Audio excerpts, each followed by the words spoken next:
भारत उदांस्रि साना खाना जानायनि सान नङा बा पार्टी खालामनायनि सान नङा।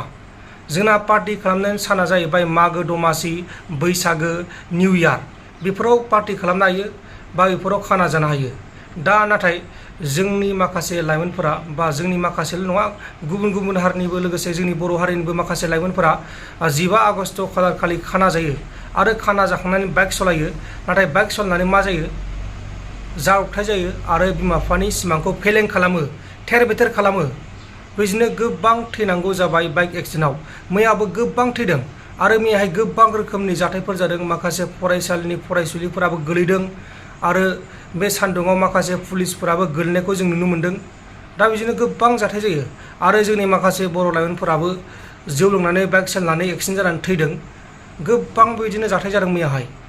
सासे सिख्लानि गाज्रि सावगारिखौ भाइरेल खालामनो नागिरनानै सासे एडभकेट एबा बिजिरगिरिया पुलिसजों हमजाबाय। सिख्लाया केस होखांनायनि उनाव बे बिजिरगिरिया पुलिसजों हमजादों। बिनि सायावबो सावरायगोन आरो लोगोसे जोंनि बे रङिया ओनसोलाव मोनसे गिथाव बाथाव बुथारनाय जाथाय बिनि सायावबो सावरायगोन। अब्ला जों गिबियावनो सावरायगोन रङिया ओनसोलनि जाथाय। बे जाथाया जादों रङिया ओनसोलावनो बा रङियावनो जादों। मोनसे बिल्डिंआव जादों, भारा न'आव जादों। बिमा आरो फिसाजोनि गोथै सहनि माखासे अंगफोरखौ गुबुन गुबुन जायगायाव बोखांना दोनदोंमोन। नाथाय जोबथायाव बिसोरखौ सोर बुथारदों नायबिजिरनायनि गेजेरजों बिनि फिसाय बा बे फिसाजोनि बिफायानो बिसोरखौ बुथारदों। गोबां गिथाव बाथाव बियो। कामरुप जिल्लानि सिङाव थानाय रङिया ओनसोलाव सासे आइजो आरो बिनि फिसाजोनि गोथै सहनि आलादा आलादा अंगफोरखौ माखासे जायगानिफ्राय बोखांनो हादों।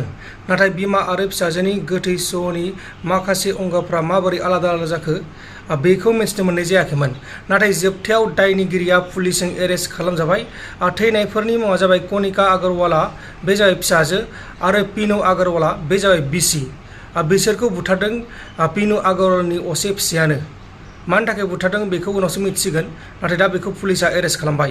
ओरैबायदि गिथाव बाथाव आरो खास्रि बिस्रि जाथाय। बे पिनु आगरवाला आरो कनिका आगरवालाखौ बुथारनानै सानथामसिम गावजों दोनफादोंमोन।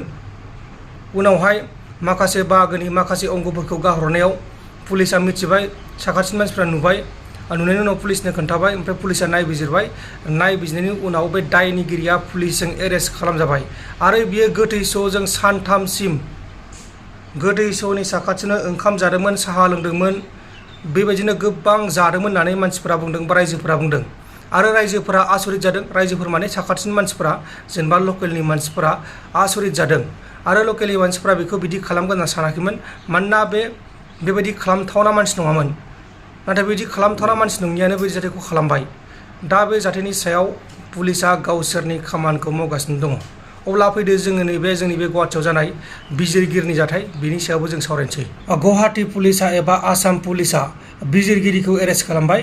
बे बिजिरगिरिया सासे सिख्लाजों गोसो थोलायदोंमोन फेसबुकनि गेजेराव आरो बे बिजिरगिरिखौ बे सिख्लाया ब्रेकआप खालामनो नागिरनायाव बे बिजिरगिरिया जोंनि लंथं सावगारिखौ बा माखासे इन्टिमेट जानाय सावगारिखौ ससियेल मिडियायाव हगारनानै सिख्लाखौ हुमखि होदोंमोन।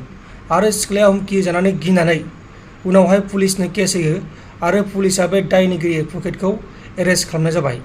बे जाथाया जादों गुवाहाटि नोगोरमानि सिङाव थानाय सानमारि आरो गीतानगर साखाथियाव बेखिनि ओनसोलावनो जादों। भाइरेल खालामगोन होननानै सिख्लाखौ सिगिनायनि जाहोनाव बे एरेस्ट खालामजादों। हमजानाय एडभकेट एबा बिजिरगिरिनि मुङा जाबाय जाहिर आब्बास, नगाव डिस्ट्रिक्टनि थागिबि। नाथाय बियो गुवाहाटि नोगोरमानि सिङाव थानाय सानमारियाव थायोमोन। जाहिर आब्बासआ सिख्लाखौ फेसबुकआव लोगो मोननानै गोसो थोलायदोंमोन आरो बिसोर सानैनि गेजेराव गाज्रि सोमोन्दो जादोंमोन। उनावहाय बे सिख्लाया बेखौ ब्रेकआप खालामनो नागिरनायाव सिख्लाखौ बियो सिगिदोंमोन। उनाव सिख्लाया सहायनो हायैयाव केस होनायाव आब्बासआ पुलिसजों एरेस्ट खालामजादों। दा बेखौ पुलिसा एरेस्ट खालामबाय आरो दा बेखौ आयेननि बायदि साजा होनाय जासिगोन। गोबां बिदिनो जाथाय जाबाय थायो। बेबायदिनो खना खनला माखासे जाथाय जाबाय थायो आरो गोबां गिथाव बाथाव जाथाय जागासिनो दङ। आरो नैबे मैयाहाय 15 आगस्ट खालार खालि गोबां सुबुङानो बाइक एक्सिडेन्ट जानानै थैदों। खेबसेनो 7 थैनायबो नुदों ससियेल मिडियानि गेजेराव। बे 7 थैनायखौ उदालगुरि डिस्ट्रिक्टनि होनना बुंदों। नाथाय उदालगुरि डिस्ट्रिक्टनि बबे जायगानि बेखौ आं मिथियाखै। जास्ट आं बेखायनो बेखौ उदालगुरि डिस्ट्रिक्ट होनना बुंबाय। खेबसेनो 7 सेंग्राफोरा अबथिरायै जिउ गोमादों। लोगोफोर माखासे फोसावनो गोनां खौरांफोरा बेखिनियानोमोन। बेबायदिनो गोबां जाथाय जागासिनो दङ जोंनि बिटिआर ओनसोलाव आरो लोगोसे आसामनि गुबुन गुबुन जिल्लाफोराव। मैयाबो सासे बर' सिख्लाया 15 आगस्ट खालार खालिनो गावनि बेसेन गोसा जिउखौ गावनो फोजोबदोंमोन। इसमिता नार्जारी मुंनि सासे सिख्लाबो नङा, दासो 18 बोसोर बैसोनि जादोंमोन आरो बियो गावनि बिमा बिफानि सिमांखौ फेलें आरो थेर-बेथेर खालामलांबाय। दा बिदिनो गोबां जाथाय जागासिनो दङ। अब्ला लोगोफोर, दिनैनि माखासे भिडिअआ बेखिनियानोमोन। जुदि भिडिअखौ मोजां मोनदों अब्ला भिडिअखौ लाइक खालाम, जुदि चेनेलखौ साबस्क्राइब खालाम गोसो दं साबस्क्राइब खालाम।